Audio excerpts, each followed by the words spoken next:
What a save! Okay.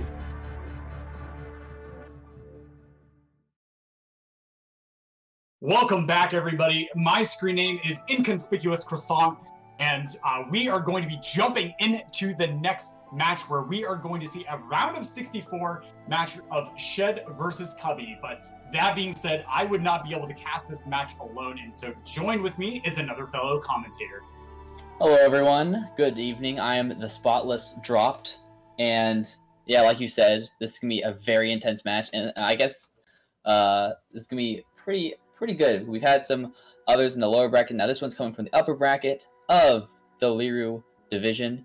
And tell us about these racers. Yeah, so in the previous match, we saw a lower bracket match, so that was a single elimination. But the upper bracket, which was based off of how the group match ended up going out with win-loss average as well as best race time, etc., etc., we're going to see not a single elimination case here. So whoever ends up losing this match will instead be dropping down into the loser bracket, or excuse me, the loser 5 position on the lower bracket. But that being said, we are pretty much expecting Shed to come out of this seeded 7th in the entire tournament, and also has a top 10 time on the leaderboard, which is absolutely insane. That means he has a sub 30 PB. And so, yeah, here we are over on the screen.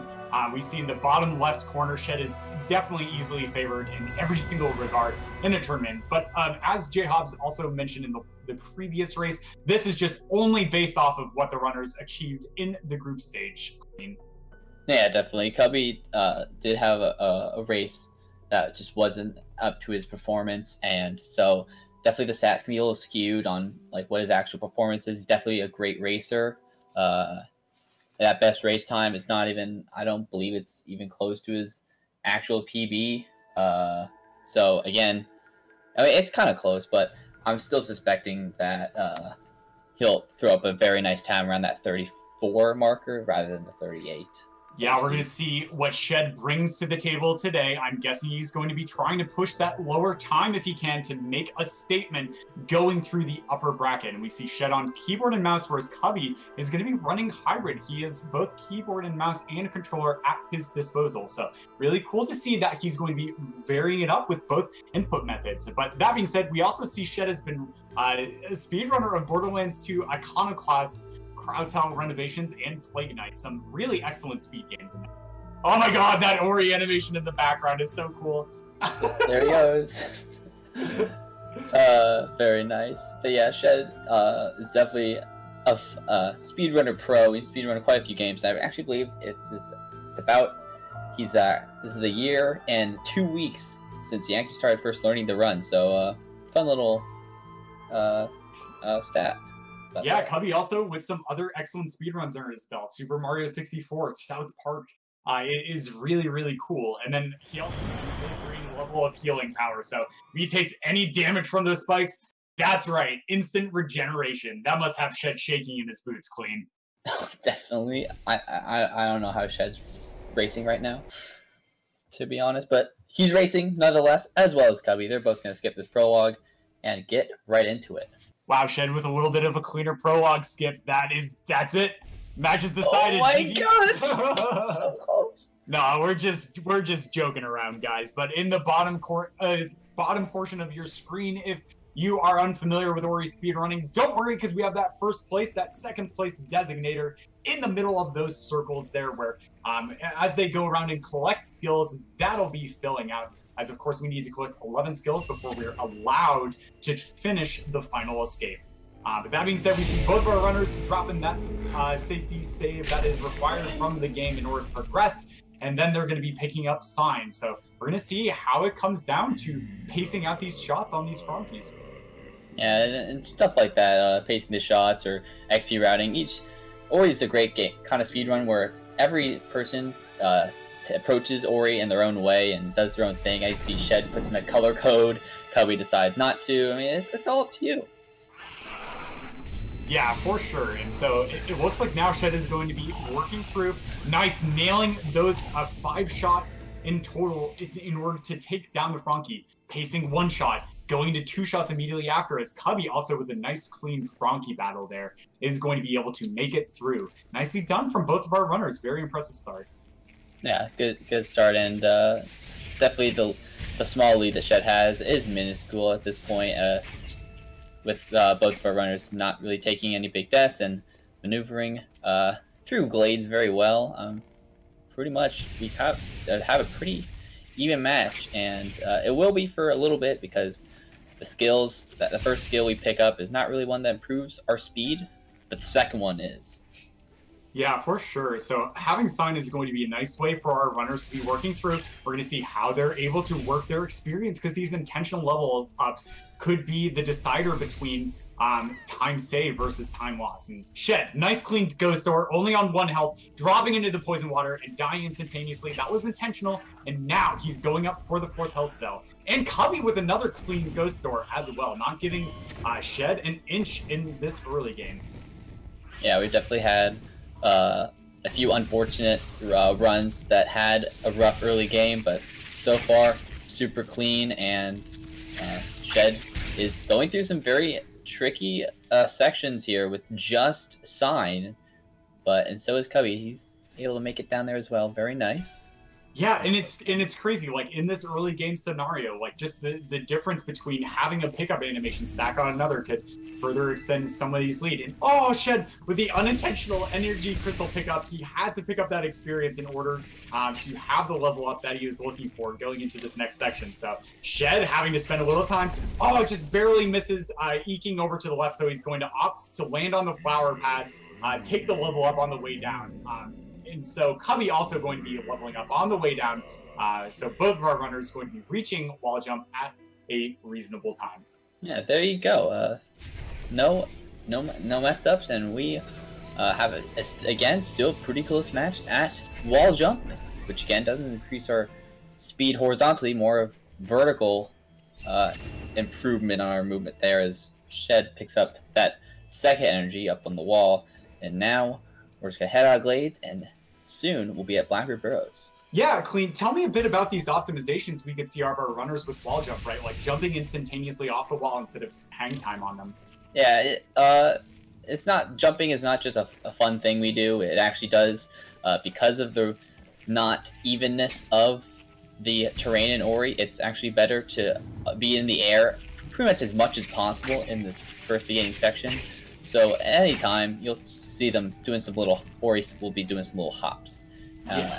Shed is making his way through glades, again, very nicely. Yeah, nicely done. Those frames really do add up, folks, throughout a 30-minute speed run, and Shed is definitely no foreign to those optimizations. And also, every time you're going up the wall, if you do not jump off the wall immediately when you hit it, you start sliding down and you can hang in there. And that's split seconds that you just waste where you could just jump off the wall instantaneously. But accidentally turn around right before you hit the wall and you don't even connect with it and end up losing even more time. So very impressive to see these risk-reward factors with every single tiny little jump. And like a runner, especially of Shed's caliber, is going to be exemplary in watching that. So definitely watch him as he goes through these early game sections, and as well as Cubby. With a very, very nice low peaking from Cubby, he is definitely going to be going for a lot of these optimizations, as Shed going for Slime Genocide as he enters into Blackbird Burrows. Yeah, we got some interesting ways to get our XP, because we do want to set up a level up for our first Beacon Break Frankie Walk. Many ways to do it. Slime Genocide is basically one that allows you to skip that awkward jump to get that orb that you're not supposed to get. But with some nice wall jump and micro ledges, we are able to. But some people opt not to do it, and it saves time in the end. Oh no! Cubby's gonna take a little bit of a death there, but has to save at the beginning of Blackbird Burrows. But deaths in the early game is very scary. That's so tough too. Like looking at the instant replay in the bottom right-hand corner, you just see that Cubby just barely missing that platform is going to phase through it and end up falling to his death, not dropping the safety save there. It can be so brutal. You never expect to take a death there. And Cubby once again says, no, I'm going to get through this section. in order to go through. And so Shed is going to feel nice because he has that little bit of extra padding coming out of the early game. And so with some nice and good execution in the mid game, he's going to be able to further maintain this lead and maybe extend it a little bit further. But oh, wow, the safety save from Cubby, accidentally falling down into another trap, is going to die. But with that safety save there, mitigates a lot of time loss. So nicely done from Cubby. Yeah, very, very nice indeed. And it just sucks that Blackwood Burrows is one of those areas where you know you're so close to that mid game where the run kind of gets less costly of those deaths, but you're just so close. But then you're taking these deaths. It's like, oh, it hurts so much, a lot more than it should really. Yeah, being so starved on energy in this early game, that was a really good point, Clint, because we really don't want to take too many safety saves. Like here, we see Shed dropping the save to start a save anywhere in order to skip this darkness cutscene.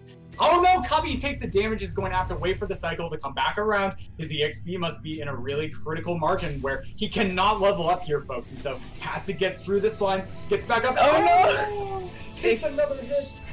Slime sniper there. Oh, jeez. This is not the Blackwood Burrows Cubby was hoping for, but oh! Oh my god! Cubby, please! He gets through the barrage of spikes and is going to be trying to work through. Oh yeah, he just barely dodges that. Hangs under the platform, Monka is.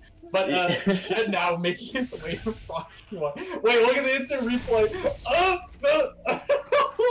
my gosh, he was still on 1 health when he got that light activation, so he still had to dodge that slime one more time, but he's good. And he's got to dodge the laser. Oh my, why is he? Alright, he's good. There we go. We're good. Yeah, Shed not quite getting a Frankie walk that he was most likely hoping for. Unfortunately, the Frankie de-aggroed on him, so he had to do a little bit of backtracking to grab its vision again in order to get it to jump, and then had him on a little bit of a slower pattern, but that's okay. That only loses Shed a few seconds. And now, we're going to see Shed work through this death gauntlet. Hopefully he doesn't get any light. Going to be opting to bring the Frankie into walk. Oh no! Oh no! Shed! No! Unfortunately, he was just barely outside of a certain aggro range from the Frankie. That death glide has a chance of that happening. And so with that, the Frankie didn't immediately jump into the water, but waited for him to come back into an aggro range. Because of that, Shed was unable to get under the Frankie and has to do the walk again. This is exactly what Cubby needed, who took some unintentional deaths in this Blackwood Burrows section and had struggles with those slimes. And now Cubby's starting Frankie walk as Shed is mid Frankie walk. This race just got a lot closer, folks. Yeah, it's the time wasting on just guiding this Frankie around it. Yeah, it really sucks that that window of what he was trying to do with the dash glide to aggro the Frankie to dunk it, so we wouldn't have to worry about it. But the Frankie just decided, I'm just gonna be a little stubborn, stay up here. So let's see if we can get a second time as Cubby's on his first try of a Frankie walk. See how it goes. Yeah, okay, here we go. We're going to see what Shed does. He's going for the glide again. And this time he was able to aggro the Frankie and damage boost through the slime to dodge the Frankie using those iframes. That's a very advanced strat. So now, Shed through Death Gauntlet. It's Cubby's turn. He's also going to go for the dunk. He gets it first try. So, yeah, that Frankie death there from Shed is not going to put Cubby far behind. Yeah, but upcoming here, we're going to see Shed go for the Grotto Cycle. This is a really precise trick. And oh no, just barely undercuts his wall run there. Yeah, Shed's not too pleased with that. This is definitely a trick that Shed, being a master of this game, expects to get with high consistency. You see that 66.7% success rate from Shed, going to be bringing down that number just a little bit. This is Cubby's chance to make up 8 seconds, and he gets it. Very nice job from Cubby, and he's making up some time. Yeah, here we go. This early game, not a lot of room for errors, and look at that, the other 33.3% to make that success rate up from Shed, and he gets through there. Double jump, worst time from Shed was a 940, and it looks like he is clocking in just a little bit slower than that. So Shed not going to be too happy with this early game. We're going to see if he can shake off these results and the nerves, and he does, nailing that blind movement. Really, really good for Shed to be able to come back in, and I'm sure we're going to see a super fast Grotto skip from him, which is a very difficult upcoming thing. But oh no, Cubby in the poison water takes some damage, and he takes a death, but oh no, he is now stuck in an infinite death loop, but he somehow manages to jump out of it. Yep, I've had that happen to me. it's super weird because yeah, the game saves after you get the tree, but since we're doing some bio movement, we saved way far away from that tree, and he happened to save in that water, which looks like he only had 2 health, but he was able to get out of there, so he is fine.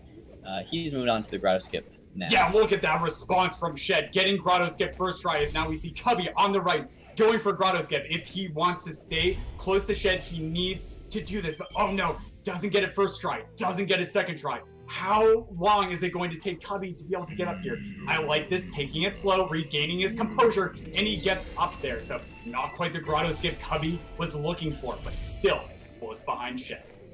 Yeah, that's fine, and definitely I like that. He decided to take it slow because you can get in that just kind of cycle of just constantly messing up. So he decided, all right, let's I didn't get it first try, and that's fine. So just take it slow, and there you go, he gets it 4th try, and that's still pretty respectable.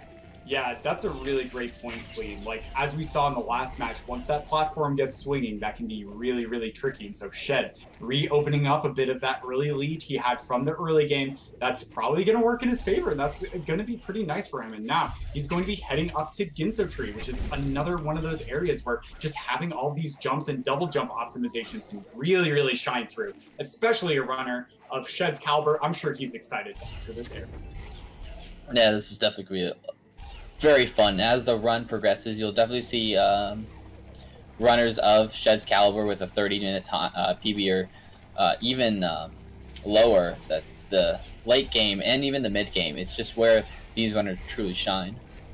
Yeah, Cubby doing a great job also exiting. Moon Grotto was able to nail some of the more difficult jumps as well. That's going to be really great. We saw about a 39-second difference from our runners when they reached water bases. Cubby not quite getting the first try grotto skip. That ended up opening that lead for a little bit of Shed, but don't worry folks, Ori is a dynamic game where an unexpected death can happen at any point in time, and that could cause a lead change. But here we go, Cubby taking a little bit of unintentional damage. It's going to be on 1 health. I wouldn't be surprised to see him just take a save here at this waypoint. Look at that. He's not even opting to try and dash under the crushers. Probably had that experience. Yeah, and there we go. The 5-second save there is going to lose him a little bit of time, but it's going to get him a little bit of peace of mind. Oh no! Cubby taking 2 damage coming out of there, so he's going to be entering into Ginso Tree with only 2 health clean.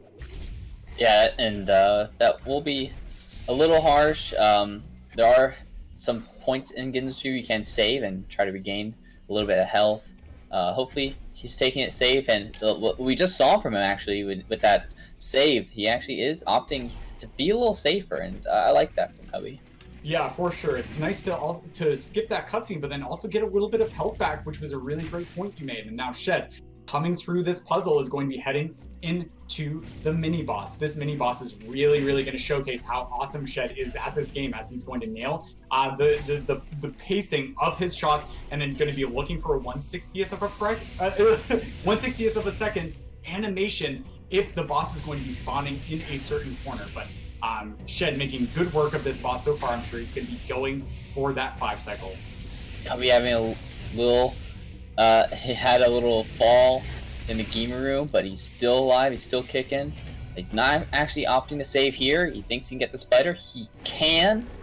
So very nice so far as Shed finishes up his mini boss. Yeah, nice health management from Shed. Going to be making sure he has 3 health going into the next area, because in the next room he's going to be going for a ghost door, which is an intentional death to get through this key door a little bit quicker. So he's going to be coming through, taking intentional 2 damage. Oh, that was a little bit higher than he wanted to, so he had to double jump out of the next set of spikes. But nicely done, is going to be able to get through and go towards Bash Tree. Shed is comfortably in the lead right now, but now Cubby's going to be facing this mini boss. He's going to be also hoping for a 5 cycle, I imagine.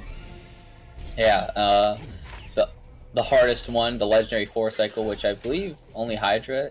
Well, Hydra's definitely been one person to manage a 4 cycle in this boss fight, and that's just the power of RNG and the power of a very skilled runner. So Cubby's doing well for himself so far. He's getting some nice spawns, not the mean bottom right spawn that we all hate. And that was 6 cycles, so very nice. Yeah, Shed taking a pocket shot from the boss there. Nicely done using a double bash method instead to get up towards the key dupe area. Recognizing his health management was a tiny bit low because he took an unintentional damage. But now going for key dupe, gets a fast setup, gets a first strike. Definitely what we would expect out of a runner like Shed. And now Cubby is going to be heading to bash tree. Hopefully he can match this movement piece for pace as Shed just having just such a great Ginso tree so far. Yeah, not letting that Frankie Death get to him. He's still on an incredible pace. He's doing trying for the hyper speed. He gets it very nice. So, yeah, Shed's still on quite a roll for himself. Yeah, for sure. And so Cubby now going into a section where he's going to be moving around some shots using bash. We're going to see how he's going to get through this breakable 4 area. Nice catches. A shot on a good cycle is going to be able to break that 4 immediately. Head up and, oh no, takes 2 damage from that shot. So he's going to have to be a little bit careful. Oh, that shot was a little too low. So even though he bashed it, that didn't redirect it. Oh, using controller for these is so tricky, but he gets through. That's a little bit of more time loss from Cubby in terms of a delta to Shed, but that's okay. Getting up to the key dupe area, getting through that section is going to allow him to continue on in the speed run to progress. And Shed moving up to some tricky blind movement before heading into his attempts at Swamp Entry. Swamp Entry, a fun trick that we all know and love. Cubby gets the key dupe, so nice job to him, and here we go. Shed is at the swamp entry, so we're not cleaning the water. We gotta get in another way. We're gonna use this frog shot. Looks like he's gonna go for a double bash method. Yeah, here we go. We see the 60% success rate from Shed in the tournament so far. Is going to get up there first try. The shot does not phase through the floor, and he's going to be making it into Swamp. Shed in a commanding lead, extending that delta, that difference in the times between the 2 runners to 1 minute and 18 seconds at Bash Tree, and further having a cleaner second half of Ginso Tree. I'm sure that margin is going to be extended a little bit further. Shaking off that unintentional death at the Frankie Walk is going to be really nice to see him just really go through this mid-game really fast. Very impressive to see, guys. Yeah, super nice. Shed is showing he's that caliber of runners that he's gonna do every trick he can. He's gonna do all the optimizations possible.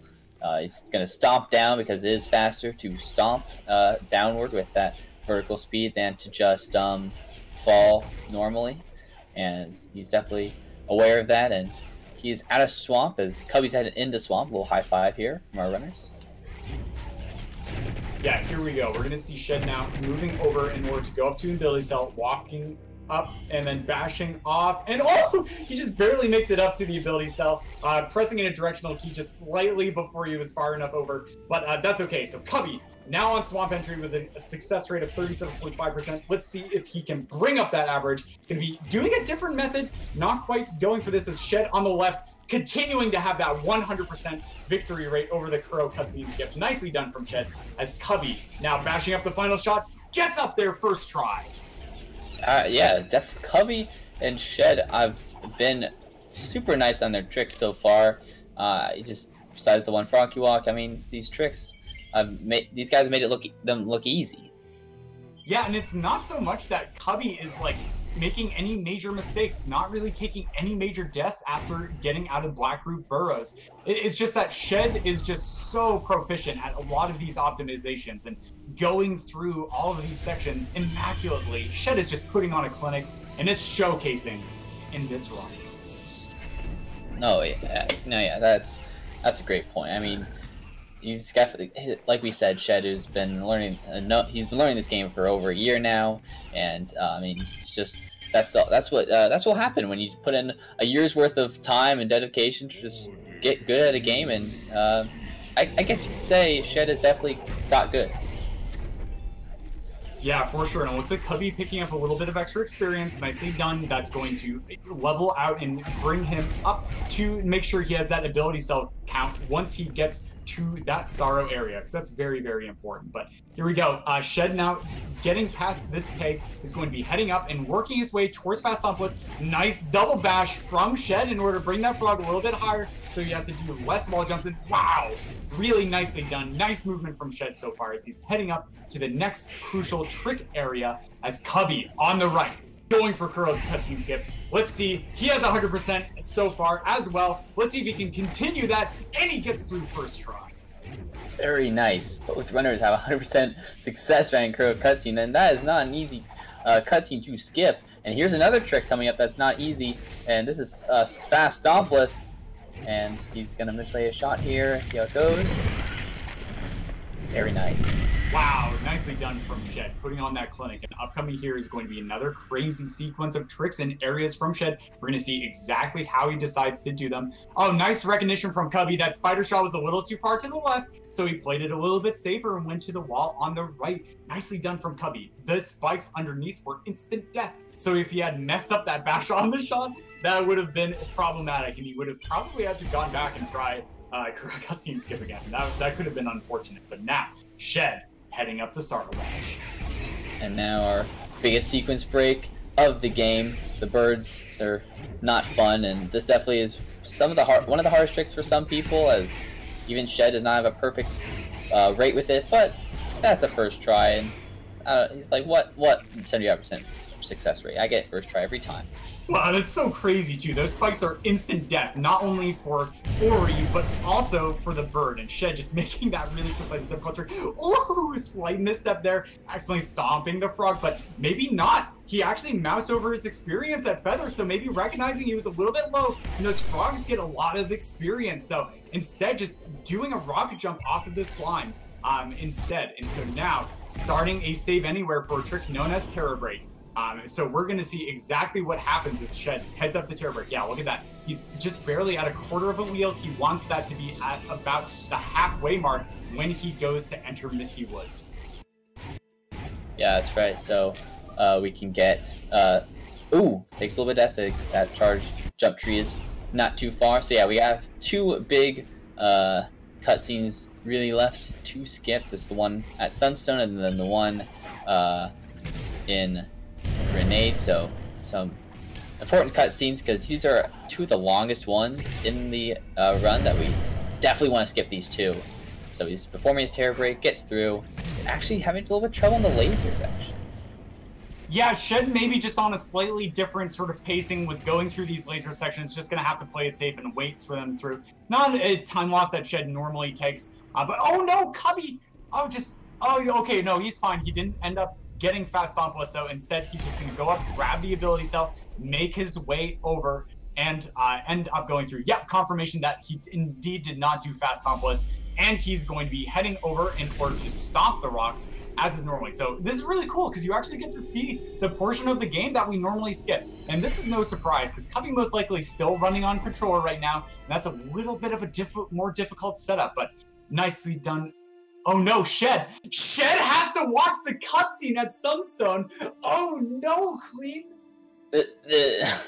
Like I said, these are cutscenes that he's got to skip. Well, I guess while we were focusing on Cubby, I wasn't too sure. He must have leveled up too early, but that's gotta hurt. It's just... That's so tough, man. I mean, Shed, just a runner of his caliber, he must be like, are you kidding right now? He must be laughing so hard. Oh, poor Shed, man. But he's just gonna have to watch this cutscene. It's like, I don't know, like a minute or something, and then he's going to be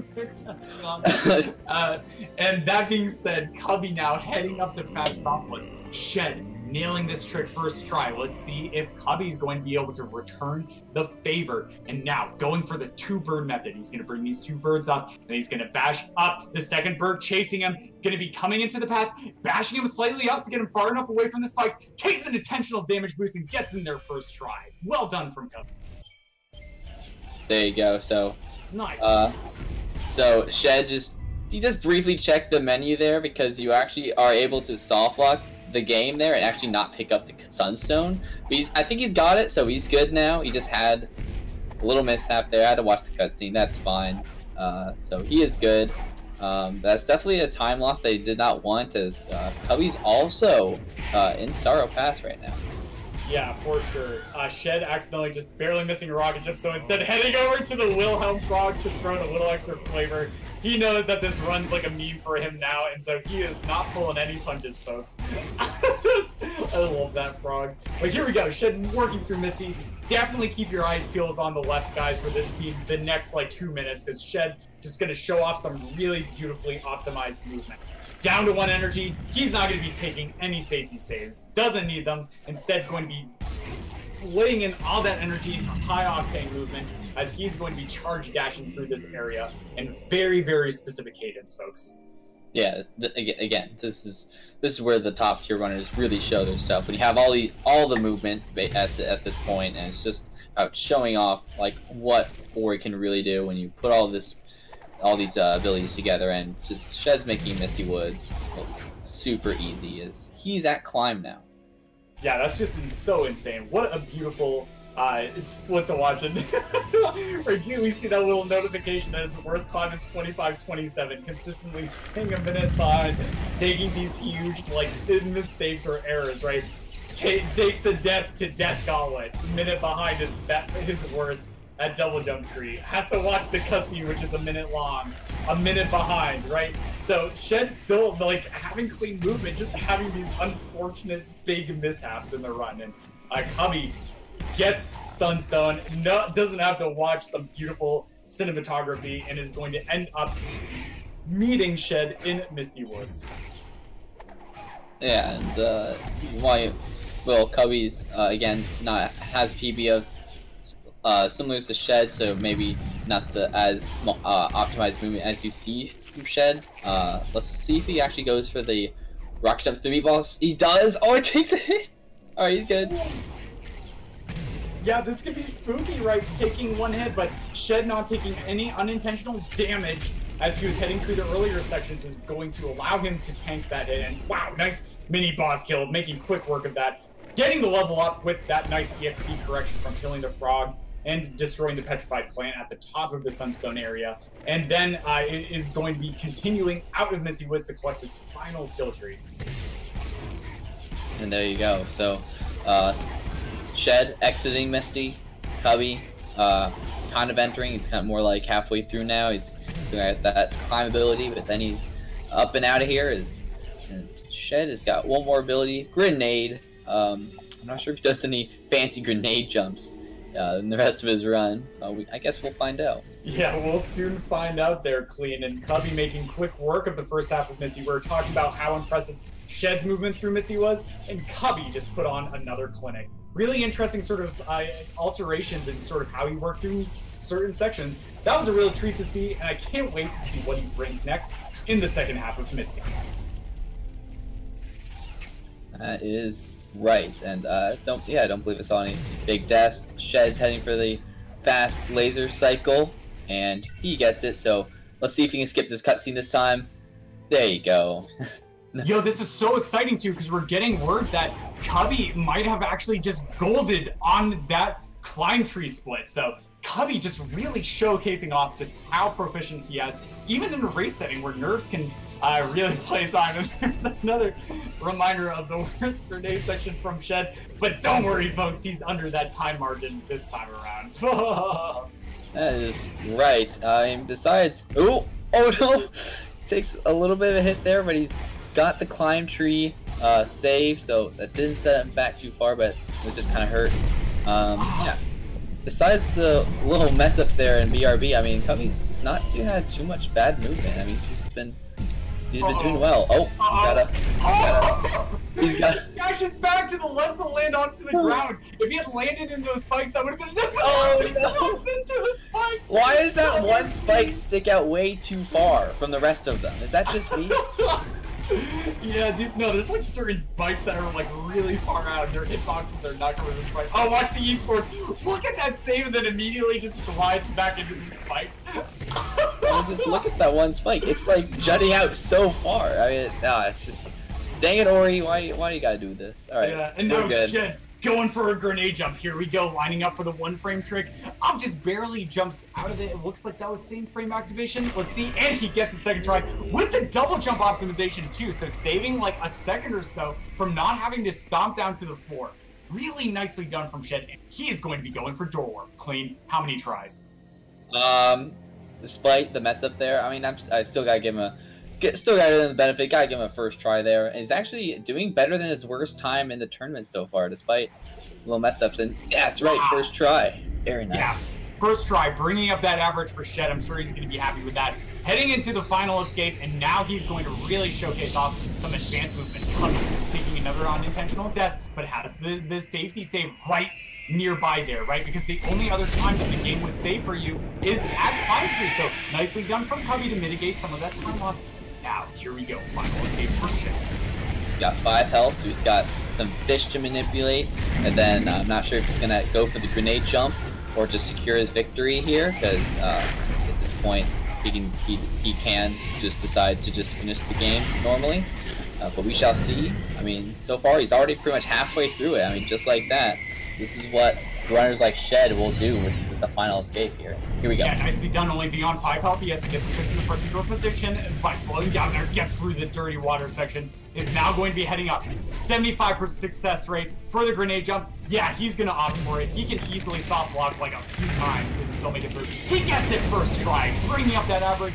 GG from Shed. This probably isn't the time he's looking for, but look at this. He lost 2 to 2.5 minutes throughout these major mistakes, but he's finishing with a 32. That's so crazy, dude.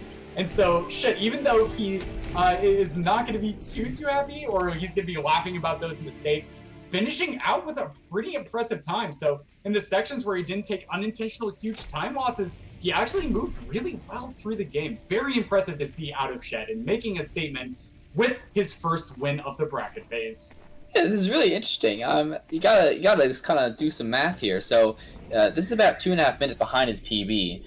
The cutscene he had to watch was about, I'm not sure the correct amount of time. It's around a minute and a half. And then he had the Frankie Walk death, which is maybe around 30-40 seconds. So I mean, if you cut all that out, he was really close to his PB. Yeah, and so Shed has finished. We'll get that updated time for exactly when he officially finished the race, guys, for you in a bit. And it looks like it's going to be a 32:28 from Shed. GG from him. He's going to be moving on to the next phase in the upper bracket. And so Cubby, of course, is going to be taking a loss here. But unlike our previous match, this was an upper bracket match. So Cubby, instead of being eliminated from the tournament, is actually going to get a second chance by heading down into the lower bracket to continue on and have another match or two. Yeah, it's actually it's kind of fun because if I happen to win my first match against Sarah Baron, I play Cubby. So it's kind of fun to see who I ended up playing, and so yeah, I mean, and I gotta give it to him. I mean, Cubby's just put on a show, and so me and Sarah Baron definitely gotta be scared about Cubby being down the lower bracket now. All right, so here we go. So we're going to see Cubby moving on through. He's going to be making his way towards Horu Fields in order to get access to Horu. Picking up little extra experience that's pretty benign, but that's okay. There's a health cell over here that Cubby definitely wants. Boom, he picks it up, and then he's going to be teleporting back to Thornfeld Swamp. Here you have it. So he's got one final section to finish up this match. This time for Cubby, and he's definitely put on a show, and oh, little mess up there. He's good, doing great for himself. Yeah, so break it down for me here, Clean. What's really important heading to this next section? Do you think he's going to be picking up the last health cell here, or maybe skip it, or? I mean, if you know you've lost and you just kind of want to finish up the run, I mean, I could go for the. I'm not sure how many health he has, but he's not going to do the one in Horu Fields, I'll tell you that. So, he's just going to head right to the final escape just like that.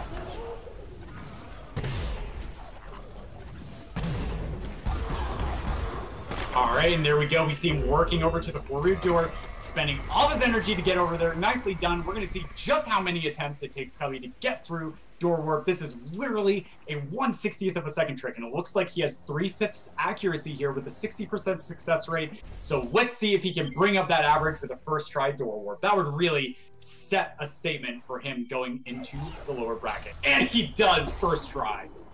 Oh, don't worry, the game saves here, so even if you take death, you are fine. Cubby is fine, and he's entering the escape and we are good, and he's still doing a good time for himself. 35.5 minutes in the final escape here. Gotta hope very clean run so far, and hopefully we'll have a clean finish.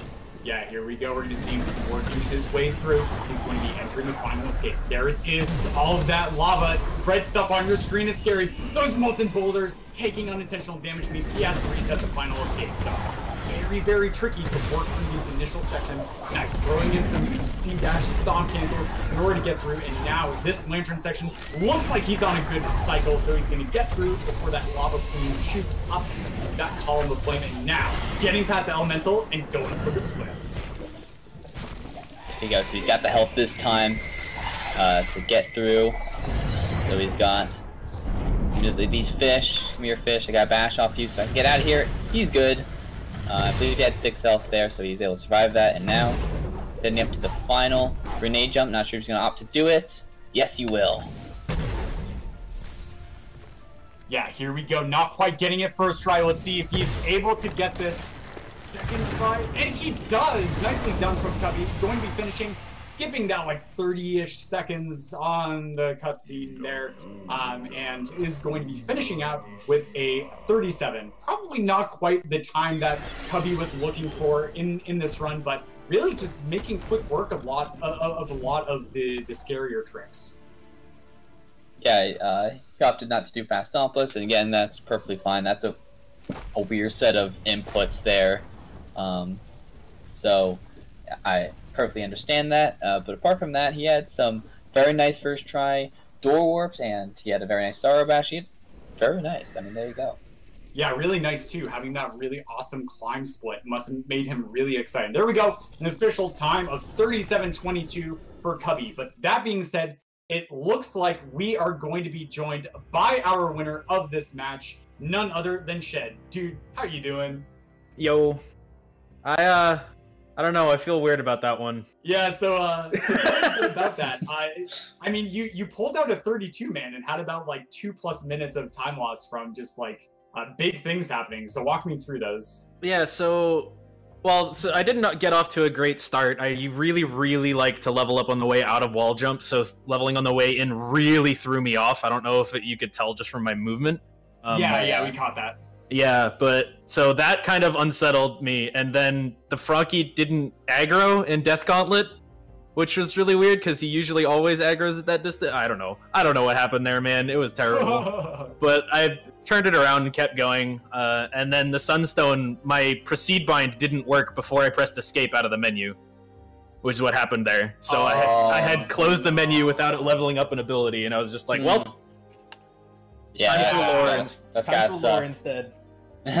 Yeah, that's unfortunate. And like that being said, like after the Frankie Walk incident, did you feel a little extra nerves, Shed, or were you just kind of like, oh man, really? And then you just like shook it off and kept. Honestly, I was actually pretty angry up until like Bash, I would say. I was pretty angry about it, but then I noticed that I was still like running really well somehow. Yeah, like despite it was the minute lost to Frankie Walk, and then a minute and a half for the Sunstone cutscene, and everything else about this run went really well. I actually golded the grenade split by like 3 seconds, which for someone of my caliber is insane. Yeah, that is crazy, dude. Congratulations. That's so insane. Yeah, besides all those like mess ups there, I mean, we tried to do some math here. I mean, you were 2.5 minutes behind your PB at the end of this run. You subtracted the mistakes out. I mean, you were really close. It was really solid. I'm actually really happy with that one. Plus, like, I did like 3 runs earlier today, and they all went worse than this. So. Yeah, dude, that's so scary, right? When you do the practice runs, and they're like, oh no. But that said, these are not mistakes I can really afford to make in the rest of the tournament going forward. So I'll need to clean up. Yeah, man, and talking a bit about that, we see now you're progressing to the round of 32, and you're going to be facing the winner of Chicken Supreme and Vooligan. Tell me, who are you scared more of facing? Vula. Vula's been one of those runners that was like, it was always my goal for a while to bop him on the leaderboards, and now that I'm ahead of him, he's trying to bop me back, and it's like, oh my god. I feel like that if Vula ends up winning that one, it's going to be a super close race between us. Yeah, how exciting, dude. Well, congratulations again. Clean, do you have one more question to ask our victor before we close out? I I think we are good. I think I'm good. Awesome, dude. Shed, congratulations. That was really exciting to see, and I'm glad you had such an impressive run with those silly mistakes. Like, we were just like kind of like laughing about it. To all you new runners, we still all fail Frunky Walk every once in a while. Don't worry about it. Oh, yeah. Definitely. That being said, Cubby is going to be taking a loss today, folks, but he is not out of the tournament yet. He is going to be progressing to the round of 48 in the lower bracket, and he is going to be facing the winner of Cleanfell versus Sarah Barron. Very exciting to see that. But that being said, guys, we're not done with Ori. No, we are done with Ori for today, it looks like. So that being said, tomorrow our first match is going to be starting around 4 p.m. Eastern over on... Oh, man, the spreadsheet is so wide. We don't have a channel for that yet, but that is going to be Eviona versus Delira, and that'll be an exciting match for sure. Anyways, major shout-outs to everybody behind the scenes. We have a lot of production going on that you didn't see. Stats people, the re-streamer, and other folks. So thank you guys so much. And from everybody in the Ori tournament, we'll see you guys next time. Have a good day.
I do not know how he survived. Both runners getting that 5th. Oh, Randomson had a really... Wow, what a nice backup, though. Randomson had trouble with the first spider shot, but now it's basically tied. Go stomp the rocks. And oh. Fluffy, what I didn't know you could do that. Can you really just keep moving and skip that cutscene? Oh god, Ori's in the air! Hello! Oh no, oh Frunky. Frunky, please go away. Oh, that is so no. painful. Oh, this is a party. Luckily, he does have a sickness. Yeah, mini boss not quite going according to plan. Melvin's gonna go with the stomp spam. Keep that frog away. Get out of here. Don't hit me with your chair. He says he gets through it okay, and we'll be just finishing up Misty. The section is really difficult with the 5 health. Alright, he gets the bash off of the fish. So yeah, he gets through, but upcoming here is He's gone through! Oh, he died! Death! Richard is in the lead. No, they're tied. Richard just died as well. What? This is literally synced in the final escape, guys. Unbelievable. They both stopped the thing together. Okay. Each one of those grenades costs 1. He's got 1 left. That's enough for 2 grenade jump attempts. If he keeps missing in that particular way, he's got 1 chance left. 1 more. And he gets it. The First clutch. try, and well, not first try, but you know what? First try. We'll call it first try.